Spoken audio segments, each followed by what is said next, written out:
You are Locked On Bears, your daily Chicago Bears podcast. Part of the Locked On Podcast Network, your team every day.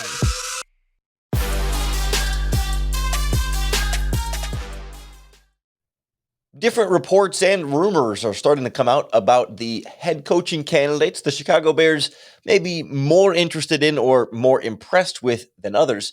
But it feels like all of the talk has been around the wrong guys.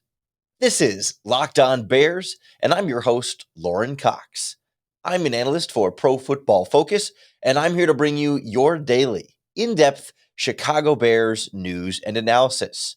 You can follow me on Twitter at CoxSports1. You can follow the podcast on Twitter at Locked On Bears. You can like Locked On Bears on Facebook. Join the Locked On Bears Facebook group for even more Bears talk. And make sure you subscribe to the Locked On Bears YouTube channel to keep up with all of our video podcasts as well.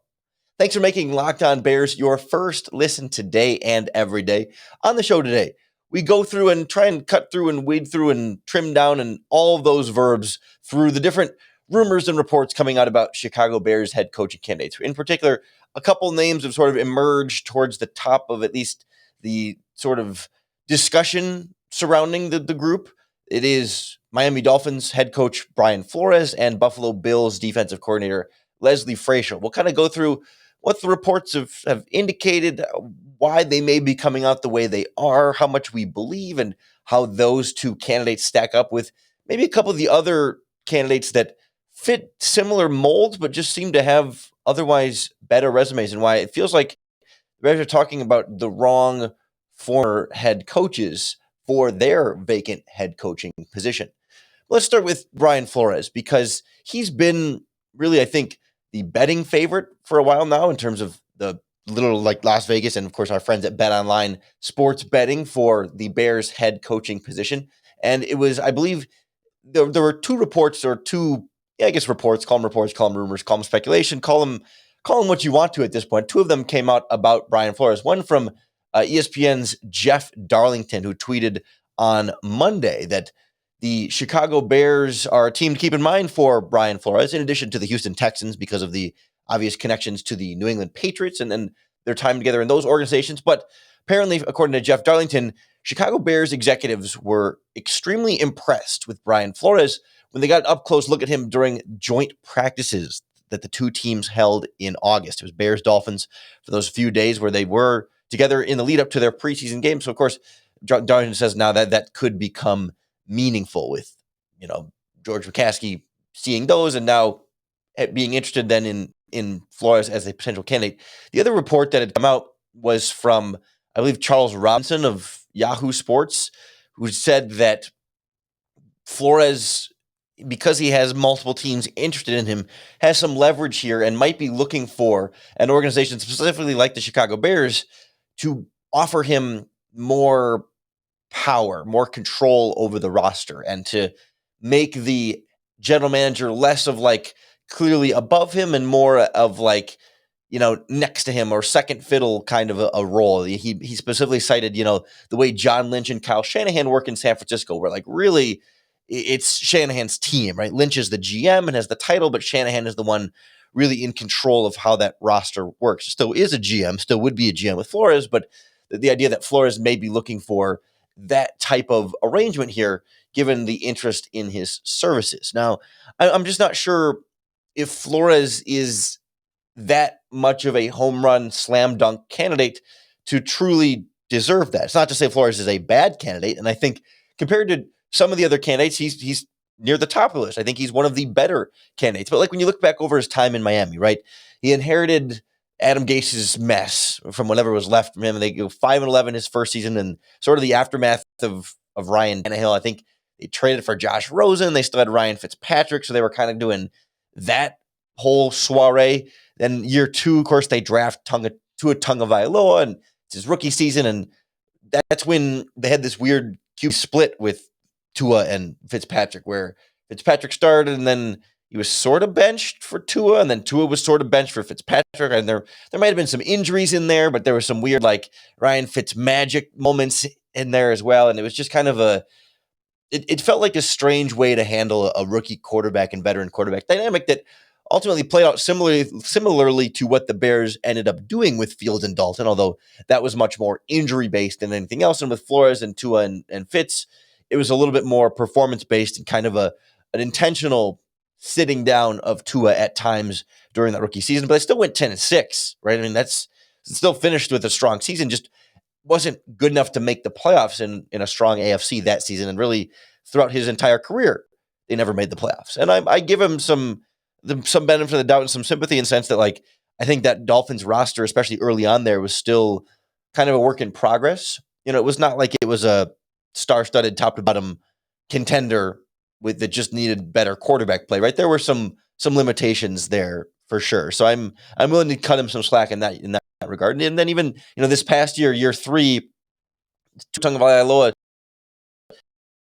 starter there, but injuries in there. He might have been on the COVID list as well, but definitely some injuries that Tua was dealing with. And they lose 7 games in a row, and then of course they win 7 games in a row, and this sort of really weird back and forth swing of their season. They still go 9-8 as a result. They struggle to kind of run the ball that well, a little bit limited in the passing game. Defense kind of middle of the pack. Of course, that they missed the playoffs, and so it's like, yes, he's had 2 out of 3 winning seasons, but no playoff appearances in those, and some wild losing streaks, and also more concerningly, I think 3 different offensive coordinators start each of the 3 seasons in that role, and then you add in maybe some relationship issues with Tua, with the general manager, with that power struggle type thing, and he kind of wanted Deshaun Watson over Tua, and that wasn't great look or a great way for the organization to sort of show stability in that regard. So I do go back and forth on Flores, and I give him credit for the ways that it felt like they overachieved to some extent,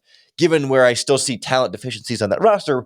But it also feels like they also underachieved in some ways with finally sort of getting things squared away with Tua and having some foundational pieces to work with there. So I think there's some real red flags there, and I don't think he's the best candidate, but I don't think he's a bad candidate either. It's just, it feels like some Bears fans are ready to say, like, well, he's a slam dunk because he had winning seasons back to back in Miami and is therefore going to be a great head coach for whoever gets him. And he very well might be. And he's certainly, again, better than many other candidates out there. I'm sort of willing to hesitate a little bit there on saying, yep, he's the guy, go get him, and make sure that you give him as much power as you can to make sure that you get him, because I think there's other guys that are up there in that conversation. And there also seems to be other guys up there in the eyes of the Chicago Bears, whether we agree with them or not.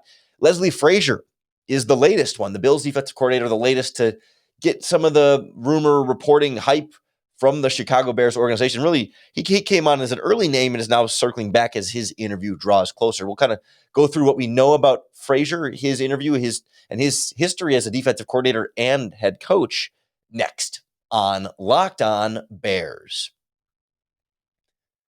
The new year means New Year's resolutions, and if yours are about getting fit or just trying to eat a little bit healthier, I know I'm trying to do the same thing, make sure Built Bars are a part of your plan. Built Bars are the world's best tasting protein bars, and I'm honestly in love with Built Bars. I actually just ran out and need to get my reorder placed. I had the coconut brownie chunk and the gingerbread holiday Built Bars. They're so good because Built Bars don't taste like regular protein bars. They taste like candy bars. They're all covered in 100% real chocolate. They're soft and they're easy to chew. But most importantly, every flavor of Built Bar is low sugar, low calories, high fiber, and high protein. There's not another protein bar product on the market that tastes this good and is also then this good for you. Head on over to Built.com, enter in our promo code, LOCKED15, and you're going to get 15% off your next order. I'm about to use the promo code myself, LOCKED15, for 15% off at Built.com. Leslie Frazier has been kind of built up as a favorite of sorts. I mean, not the favorite, but as one of the top potential favorites for this Bears head coaching job. It started actually before Matt Nagy was fired, which to me, I really was raising an eyebrow at and some potential questions about the quality. But it came from ESPN. I think it was Jeremy Fowler and Dan Graziano, two of their insiders. They're not Adam Schefter, but they're still considered NFL insiders. They reported in early December that there was, I think they said that there's a fair bit of smoke was the wording they used surrounding Leslie Frazier and the Chicago Bears. And I guess you could sort of understand that if you're George McCaskey and you're thinking about firing Matt Nagy and you're thinking about options, the guy who played on the 85 Bears would be a name that would maybe come to mind sooner rather than later. But I mean, what does that mean? A fair bit of smoke surrounding Frazier that they were interested in interviewing him? Yeah, no duh. Right? I mean, that doesn't seem like particularly breaking news there. The more recent report came out on Monday was just Jonathan Jones from CBS Sports put out a tweet and just kind of said, lots of anticipation in Chicago for Leslie Frazier's interview for head coach this week. It is set for Friday. So day after tomorrow? And then, of course, mentioning again that Frazier won a Super Bowl with Chicago Bears in 1985. It's not like concrete reporting of like, yes, he is the favorite, he is the guy, but we didn't hear those same things about, Todd Bowles or about Doug Peterson yet, as the Bears are slowly working their way through some of these different candidates. So it's notable that there's this Frazier interest, but I think it's pretty easy to understand. And you also have to wonder too if this contributed to some of the early interest too, when you have Bill Polian helping evaluate your football organization from top to bottom, and now Bill Polian helping you with the head coach and general manager search.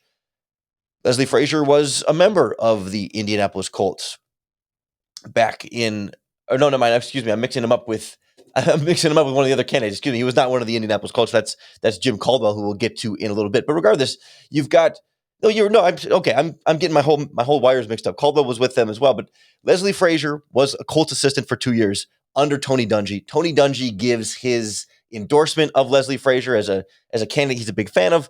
Bill Polian was there with him as well. So of course there's no surprise then that if Polian's in McCaskey's ear in December, that maybe Frazier comes up in that conversation, that Polian would be particularly interested in hearing what Leslie Frazier is going to end up doing here in that interview process, having known him more. It was been a decade now since Frazier was with the Indianapolis Colts, but still, there's definitely a strong connection there that might give him a leg up, or at least an extra foot in the door over some of the other candidates. He's also a Lovie Smith guy, so of course, Bears ownership still has a lot of respect for Lovie Smith and values his opinion. So there's a lot of reasons why these reports could come out about Frazier, although I think it's a little bit of fool's errand to read too much into them. I mean, we know, I think pretty well, that Les Frazier is a good defensive coordinator, right? I mean, he's done it for 13 years in that specific role for 4 different teams. It comes to Buffalo in, I think, 2017.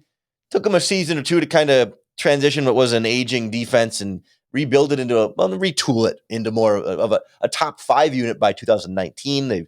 It wasn't like it was a super star-studded across the board type group, but Bills invested first-round picks in like 3 or 4 straight years on that defense and did a pretty good job of hitting on them for the most part to very varying degrees, and that certainly helped build that group back up. They took a slight step back in 2020, but back to, of course, number 1 defense in the NFL in 2021 in terms of points and yards allowed. So very clearly, yes, reproven himself again. Yes, he can coach defenses in the modern NFL. Right? I mean, he had a couple of rough years as the Buccaneers defensive coordinator under Lovie Smith, but it was only 2 years and it was kind of a mess, not a great roster at the time. And Lovie was still kind of adjusting to the modern NFL game. So I don't know exactly how much that still lingers or how applicable that is to Frazier, but the bigger concern and the bigger question is just is he just a good defensive coordinator and not a good head coach? Did we sort of establish this already when he was the head coach of the Minnesota Vikings? Because,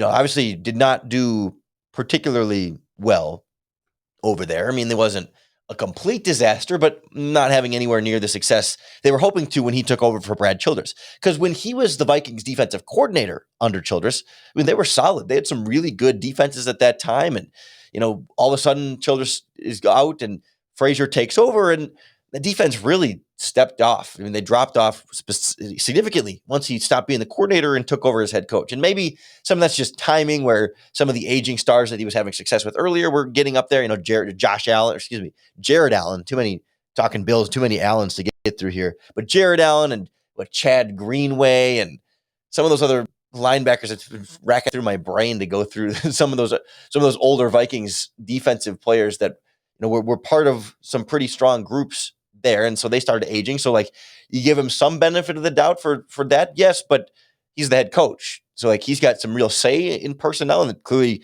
they didn't do a good enough job of keeping that defense fresh as he got more and more power in that organization. So it didn't necessarily sell you on like good quality head coach material. That doesn't mean he can't have grown since then and have a lot of ideas on things he can do differently. And he has just as much possibility as Brian Flores or anybody else to say, you know what, new opportunity, new fresh start with a new team. Here's what I'm going to do differently and why I should have more success with this. I mean, again, that was, a decade ago that he was a head coach for the Vikings. So it's been a long time for him to reflect and learn and grow. And plenty of head coaches struggle in their first head coaching job, get a second one, and end up doing a lot better. So it's not to write him off solely based on what he did in Minnesota. It's just, he doesn't have necessarily that same type of rise that, other more exciting candidates might have. You kind of like to see the guy, you don't want to necessarily see him rise too fast and not gather enough experience. But typically when you think of head coaching candidates that are at least coming to the position, you like the idea of like, okay, he's a assistant on that side of the ball for 3 to 5 years, does really well, takes over as a coordinator on his side of the ball, again, 3 to 5 years, does really well, and then takes that next step in a head coach, right? That progression of like, does really well at every stop and every opportunity that he gets. And we've seen Frazier struggle as a head coach and struggle as a defensive coordinator in different spots. And so that's where I think some of the hesitancy comes from me as we look at him as a potential retread option here, especially because I just feel like there are better resumes of prior head coaches that the Chicago Bears are already either interviewing or interested in or in this sort of head coach cycle right now. And we'll go through some of the names, or a couple of them in particular, really 3 names that we'll sort of compare side by side and leave me wondering why all the emphasis is more so on Flores and Frazier next on Locked On Bears. If you're really tapped in, tuned in, and excited about the Chicago Bears head coaching search, you can actually bet on who the next Bears head coach will be at BetOnline.ag, the number one spot for all the best sports wagering actions in 2022. Like you said earlier, Brian Flores has been sort of the betting favorite guy, but we've seen Doug Peterson near the top of that list, Todd Bowles, Nathaniel Hackett, Brian Dable, and many others. I mean, the great odds, and of course, the worse the odds, the better your potential return if you can nail this Bears hire. So check out the odds. They've been shifting around as the interviews and reports come out at betonline.ag. Plus, they've got odds for basketball, hockey, soccer, tennis, boxing, UFC, even your favorite Vegas casino games online. So don't wait to take advantage of all the amazing offers they have for 2022. Sign up today for a free account. Enter in our promo code Locked On, and you're going to get a free 50% welcome bonus on your first deposit. That's them giving you free money to play with at BetOnline, where the game starts. I don't understand why so much of the talk, the rumors, the excitement about Bears, I mean, excitement may be a strong word, but why so much of the focus in the discussion around the head coaching search has been on Flores and Frazier, 2 guys who objectively haven't had a ton of success as head coaches, when the Bears are already interested in interviewing candidates who also were head coaches, but had a lot more success. And certainly the name that jumps out to me right away is Jim Harbaugh. There's not been a reported interview request or interview that has been reported to have happened with Harbaugh. I think understandably that he doesn't want that to come out if he doesn't get the job and stays at Michigan and Michigan players and recruiting and all that stuff, sure. And we did a whole podcast, I think it was 2 weeks ago now, specifically breaking down Jim Harbaugh. I'm going to keep doing that with the Jims. I keep having Jim Harbaugh or Jim Caldwell on the mind, but we're going to get to him in just a moment here. But Jim Harbaugh, we did a whole Jim Harbaugh podcast a couple of weeks ago, really going more in depth on his resume. So we don't need to rehash the whole thing. I'll just briefly, won 70% of his games with the 49ers, went to the Super Bowl and 2 other NFC championship games. Like, yes, we're not great at first. Built up Stanford, built up the 49ers. He's done this multiple times at the NFL and college level. I think that makes him a pretty strong candidate. And of course, neither Flores nor Frazier has taken their team to the playoffs as a head coach, let alone a Super Bowl and 2 NFC championship games. But beyond Harbaugh, let's even pretend that maybe Harbaugh's not actually an option. It's sort of thought to be, but it's so sort of under the table and secretive that it just let's put him aside for a second. There's still 2 other guys, Doug Peterson and Jim Caldwell, both Super Bowl coaches. And yes, both with flaws, both not home run candidates necessarily, but again, neither are Flores and Frazier. And it feels like overall here, I'll take the candidates that have built or been a part of successful winning cultures in organizations compared to Flores and Frazier, who have done very good things in their own rights and maybe have built strong cultures, but haven't had quite the same success. And in the ways that we can measure on the outside, like, Doug Peterson wins the Super Bowl, right? And not like, he doesn't get literally any better than that. And he inherited, Chip Kelly's Eagles team. There was some cleanup there. There was some work that needed to be done. That gets there and they trade up for Carson Wentz, so then they end up giving up a lot of their draft picks. They don't have a lot of like draft capital to build around Wentz, and yet still they win the Super Bowl with a team that wasn't loaded with particularly strong weapons. Defense was darn good. They had a really good pass rush and a really good offensive line. Give them credit for a great offensive line, making a huge difference that season. That they won in the trenches. Offensive line and pass rush were both stellar. Secondary was okay. Weapons around Wentz were okay. Certainly good enough to win the Super Bowl, right? But still, like, that's an overachieving team. And when I see a team, I think, do better than their talent might suggest, that really, I think, falls on coaching staff. The credit belongs so much then to the coaching staff, the general manager, and the team building stuff too. But really, I give coaches a lot of credit for getting more out of the talent that was provided them. Sure, that wasn't sustainable for the Eagles. I mean, because they overachieved, they weren't necessarily like the best team in the NFL that season, but they made it work when they needed to. But again, the lack of draft picks from the Wentz trade, I think, made it difficult to sustain that. And how much of that goes on the general manager versus Peterson having some roster control? I mean, certainly deserves some blame and was intimately involved in those. I mean, if I'm going to blame, if I'm going to blame, the head coach for not rebuilding the defense in Minnesota with Leslie Frazier, I can blame Doug Peterson for not doing better to build around Wentz in Philadelphia. Sure. But then, Wentz has injuries, kind of falls back down to earth. They still go 9-7 back-to-back years and make the playoffs. And actually they won a playoff game and won their division as a 9-7 team in each of those seasons. But then relationship with Carson Wentz falls apart, of course, and he plays very poorly. They draft Jalen Hurts. That whole crap really hits the fan. And you have the power struggle with management, and Peterson is kind of pushed out after a really bad season. His last season definitely was not strong. But again, there's a head coach out there available who's interested in your team, that's interviewed with you, that won the Super Bowl. And yes, it's the same coaching tree as Andy Reid and the same offense. And maybe that's a potential disqualifying factor where ownership just says, you know what, we don't want to, it's too close to Nagy, even though Peterson literally won the Super Bowl. I understand that. But I think, again, Super Bowl and 3 playoff appearances greater than 0 playoff appearances from Frazier and Flores. There's more to the decision. There's more to the job than that. There's more to leadership. There's more to team building and all that stuff, right? This is not to say that like Peterson is this home run great candidate that they should for sure hire. No, but bigger point is, why are we so focused on Flores and Frazier when other guys also have impressive resumes as a head coach? And I'll even throw Jim Caldwell in here. Like, I mean, yes, fired Lions head coach does not come in as the sexy, exciting candidate that everybody wants, but went to the Super Bowl. I mean, yes, he inherited the team from Tony Dungy. He inherited Peyton Manning from Tony Dungy. It was a little bit of a turnkey operation, although I will say you can't just throw any old head coach at the front of a team and expect them to go 14-2 and win the Super Bowl, or excuse me, go to the Super Bowl. They lost to the Saints, I think, that year. But regardless, like, not just anybody could have done that. Could many coaches have done it? Yes, but you can't just throw, and you can't just throw Mark Trestman. You throw Mark Trestman in that spot. Do they go 14-2 and go to the Super Bowl with Peyton Manning? I don't know. You know what I mean? Like, so it's like Caldwell deserves some credit, not full Super Bowl credit, the way we might give Harbaugh for building that team to the Super Bowl, but some credit, right? He knows what that winning culture looks like. A Super Bowl culture, how it was built and how it should be run. And then, of course, he has a couple of great seasons. Peyton Manning gets hurt, misses the whole season with the neck stuff. They go 2-11, number 1 overall pick. Caldwell's out. Andrew Luck in. I don't know.